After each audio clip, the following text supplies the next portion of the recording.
Queridos hermanos y hermanas, el día de hoy el Evangelio nos lleva de nuevo hacia el río Jordán. En la vez pasada pues estábamos celebrando el domingo pasado el bautizo del Señor. Y pues después de bautizarse Jesús pasa de nuevo por el río Jordán y está todavía Juan ahí.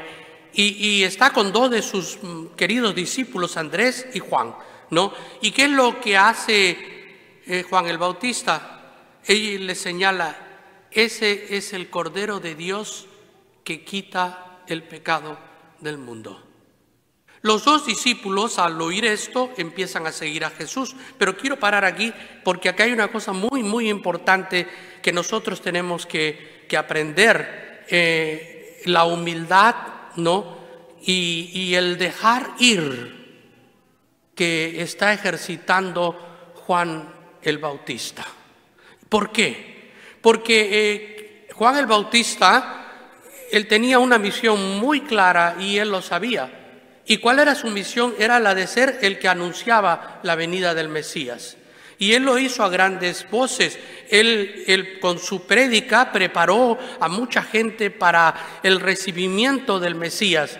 Mucha gente inicia su camino hacia Jesús con el arrepentimiento y el bautizo de arrepentimiento que reciben en el río Jordán a través de la predicación que hace Juan el Bautista. Y Juan el Bautista en muchos aspectos era considerado, ¿no?, si él era el Mesías. Es más, vienen los fariseos a preguntarle, vienen los sacerdotes a preguntarle, ¿no? Y entonces, ¿por qué le preguntan a él si es el Mesías? ¿Y por qué estás predicando? Y él claramente les dice, yo solamente soy un mensajero. Preparen los caminos del Señor. Viene uno que yo no soy digno ni siquiera de desatarle las sandalias. Es decir, él tenía clara su misión y cuando su misión termina, él tenía claro que tenía que dejar ir las cosas porque él tenía que dar un paso hacia atrás, un paso hacia abajo para que el Señor inicie su misión. Y esto lo tenemos que tomar como ejemplo porque a veces como líderes de la iglesia no queremos hacer esto, queremos siempre estar como dicen, en el tope de la ola, ¿no? Y no queremos dejarlo ir, no. ¿Y por qué? Porque no estamos pensando como Dios piensa. No estamos abriendo nuestros corazones como Dios quiere que abramos nuestros corazones para que escuchemos cuál es la misión. Y en el momento en que la misión se termina, pues estemos listos para que el segundo paso de la misión continúe. Quizás sin nosotros, pero es que nosotros ya hicimos nuestro papel. No importa nosotros, importa la misión. Y a veces nosotros nos aferramos a esa misión o a ese puesto porque entonces, ¿qué es lo que estamos queriendo? La gloria del poder y el reconocimiento porque yo soy un buen misionero, yo soy un buen predicador, yo soy un buen pastor, yo soy un buen líder. No, lo importante es lo que el Señor quiere. Y lo que el Señor quería para Juan el Bautista es prepara el camino del Señor. Y yo estoy seguro que el momento en que él dice es el Cordero de Dios que quita el pecado del mundo, dándoles a los apóstoles, ¿no?, a estos dos vamos a decir que eran miembros de Juan el Bautista, eran discípulos de Juan el Bautista, en ese instante los deja ir. Con gozo, él los deja ir, pero también probablemente con un sentimiento de decir, mi misión acabó, ¿verdad? Y esto es, tenemos que aprender como cristianos a dejar ir. Lo que ya hicimos fue para la gloria del Señor. Lo que haremos es para la gloria del Señor.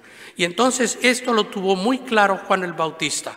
El siguiente punto es, estos, vamos a decir, apóstoles de Juan empiezan a seguir a Jesús, ¿verdad? Y el Señor se voltea y los confronta. ¿Por qué me siguen? ¿No? Y les dice, maestro, rabbi, queremos ver dónde vives. Ahora, ¿cuál podría ser la respuesta del Señor? ¿Y para qué? ¿Por qué? ¿Qué son ustedes? ¿Del servicio secreto? ¿Es que les debo plata? ¿Por qué me siguen? ¿Cuáles serían nuestras respuestas si vemos que alguien nos empieza a seguir y nos pregunta a dónde vives? Uy, ¿para qué quieres saber eso? ¿Qué te pasa? ¿No? porque nosotros nuestra vida privada, respetarla, ¿no? Nadie se meta con nuestra vida privada, ¿no? Pero aquí Jesús le dice claramente, ven y vean. Vengan, ¿por qué? Porque el Señor tiene esa apertura de recibirnos. El Señor siempre está pronto a recibirnos. El Señor tiene los brazos abiertos para sus hijos cuando nosotros queremos venir hacia Él. Y lo vemos en cada paso de todas las parábolas del Evangelio. En el hijo pródigo, vamos a decir, ahí vemos todo el amor del Señor esperando al hijo que regrese. Entonces vemos que el Señor siempre está dispuesto a recibirnos, ¿no? Y es más, le dice, vengan y vean. Y ellos permanecen toda la tarde con el Señor. ¿Cuál fue esa conversación que tuvieron con el Señor? Pues probablemente, acuérdense que eran discípulos de Juan el Bautista, y por lo tanto Juan el Bautista era de la tribu de los esenios, que eran unos monjes que estaban en el desierto, que estudiaban las Escrituras. Entonces ellos también estaban estudiando las Escrituras y tenían muchas preguntas que hacerle a Jesús. Y entonces, porque ya lo reconocían como un maestro, y cuando le empiezan a preguntar, Jesús le empieza a contestar. ¿Y cuál es la conclusión que ellos tienen de toda esta conversación, de toda esta tarde que han pasado con Jesús? Es, hemos encontrado al Mesías. ¿Se dan cuenta? Han encontrado al Mesías. Era lo más maravilloso que le podía pasar, porque durante siglos y siglos y siglos el pueblo de Israel estuvo esperando ese Mesías que lo viniera a liberar del pecado y de la muerte, a liberar de la injusticia, de la opresión, a liberarnos de la enfermedad, a liberarnos de la pobreza material y espiritual, a liberarnos de todas las ataduras que nos hacen a nosotros perder la visión de a quién seguimos y a dónde vamos, que es a unirnos con el Señor y a vivir eternamente en el cielo. Es por eso pues que ellos tenían la alegría profunda, pero esa alegría profunda nos va a llevar a algo importante, a compartir esa alegría. Porque ¿qué es lo que hace Andrés, hermano de Simón, ¿no? Hijo de Juan? Él inmediatamente corre hacia Simón y le dice, hemos encontrado al Mesías. Y este compartir que lo lleva inmediatamente Simón, que era también probablemente alguien que estaba buscando en su fe la venida del Mesías, que esperaba esa venida, inmediatamente va hacia el Señor, y el Señor le dice claramente, tú serás Cefas, que significa piedra, Pedro, ¿no? Y estamos hablando que con esto le da la misión, le cambia de nombre y le da la misión a Pedro. Simón Pedro, ahora tú serás piedra, y sobre esta piedra que dice después, edificaré mi iglesia, y las puertas del infierno no podrán prevalecer contra ellas. ¿Se dan cuenta cómo ya les está dando la misión a cada uno? El encuentro de Jesús, ¿no?, nos significa también que nos va a dar una misión. Miren lo que le pasó a este joven, ¿no?, que estaba durmiendo plácidamente, ¿no?, y lo llama, ¿no?, Samuel, Samuel, y él pensó que le estaba llamando Elí. ¿Verdad? ¿Quién me llama? Bueno, que sí, no te he llamado yo, vete a dormir. No te he llamado, vete a dormir. Entonces le dice a la tercera vez, mira, cuando tú escuches, pero miren lo importante, Elí, que es el sacerdote, dice, lo está llamando. No dice, ¿y por qué lo llaman a él? ¿Y por qué no me llaman a mí? ¿Ah?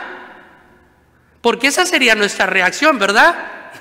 Porque él, si él es un jovencito, yo tengo tanta preparación, he pasado todo el tiempo en el templo, y ahora vienen a elegir a un niño que yo lo tuve que recoger por aquí y por allá. ¿Ah? ¿Pero qué le dice Elí? Cuando tú escuches nuevamente la voz, le dices, habla, Señor, tu siervo escucha.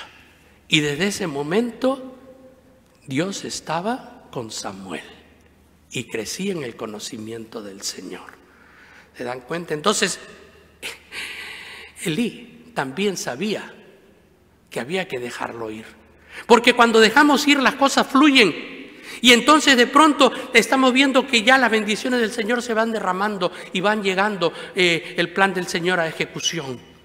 Entonces es importante poder escuchar la voz del Señor, discernirla y dejar ir, porque si están bendiciendo a alguien, nos tenemos que alegrar, porque el Señor está trabajando, porque el Señor está cumpliendo sus promesas, porque nos están enviando profetas, porque nos están enviando miembros santos para que puedan seguir en la predicación y en el cumplimiento de la palabra del Señor. Por esto es tan importante no aferrarnos a puestos, porque cuando estamos aferrándonos a los puestos ya no estamos escuchando a Dios, estamos escuchando nuestros egoísmos, estamos escuchando nuestro ego, estamos escuchando nuestras ambiciones materiales. Y esto es importante, que no podemos escuchar eso. Tenemos que escuchar la voz de Dios para poder cumplir su palabra y ser efectivos miembros en la misión que el Señor nos está encomendando en cada momento. Por eso, algunas cosas que nosotros tenemos que rescatar en este evangelio es la primera, que Dios sigue llamando. En cada momento Dios está llamando, nos está llamando porque tiene una misión para cada uno de nosotros. Dios no nos creó en serie, no somos gente como un número de serie. Ya esta fue la producción del año 2000 con esta serie, este número y esta característica. No, cada uno de nosotros es un pensamiento en la mente infinita del Señor.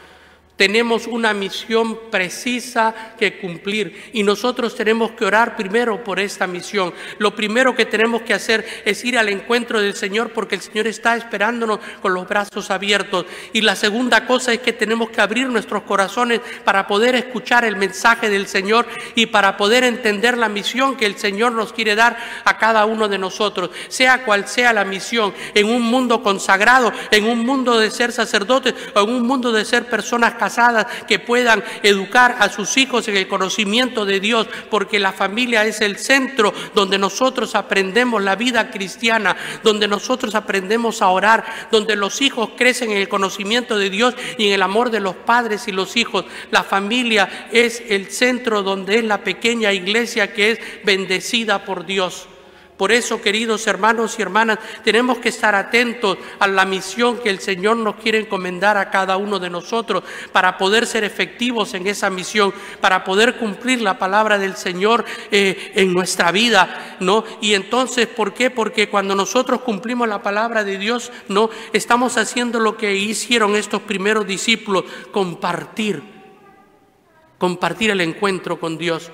Porque Él tiene a Dios en su vida, lo primero que va a tener que hacer es decir: he encontrado a Jesús y tengo que compartirlo. Yo no puedo tener ese gozo, no lo puedo callar, Y después que me toca a mí conocer más a Dios y vivir de acuerdo a sus enseñanzas y siempre rezar por la misión que el Señor me tiene, porque cada uno de nosotros tiene una misión en esta vida. Sea una misión de ser miembro de una vida, de una familia o estar consagrado para predicar. Todos podemos predicar con nuestras buenas acciones el conocimiento de Dios, ¿verdad? Todos podemos ser testigos, pero el Señor a veces nos da misiones más grandes, más pequeñas, pero todos tenemos algo en la viña del Señor. Todos servimos, no todos servimos para todos, pero todos servimos para algo, ¿verdad? Entonces todos tenemos algo. Y si nosotros hacemos ese algo que el Señor nos pide, este mundo va a cambiar. Este mundo va a ser diferente. Este mundo va a ser más fraternal, más amoroso. Vamos a encontrar más amor en este mundo, el verdadero amor, y vamos a volver a humanizarnos, porque justamente eso es lo que ha tratado durante los últimos 100 años, deshumanizarnos, desintegrarnos. Ya no podemos confiar en nadie y solo pensamos en nosotros. Tenemos que cambiar eso, porque nosotros somos hermanos y hermanas del Señor, hijos e hijas de un solo Dios que nos ha creado a todos por igual. Y tenemos entonces nosotros que volver a amarnos y amarnos con el amor del Señor, entregarnos con el amor del Señor a ese servicio, que nuestras ambiciones sean de propagar el amor de Cristo, que nuestras ambiciones sean siempre de amar más como lo hizo todos los santos, de amar más en cada momento para poder parecerme más a Cristo. Esto es lo que el Señor quiere de cada uno de nosotros, y cumpliendo esto vamos a cambiar el mundo, porque vamos a hacer un mundo más humano y un mundo que realmente responde al amor de Cristo y a sus enseñanzas. Que el Señor nos bendiga.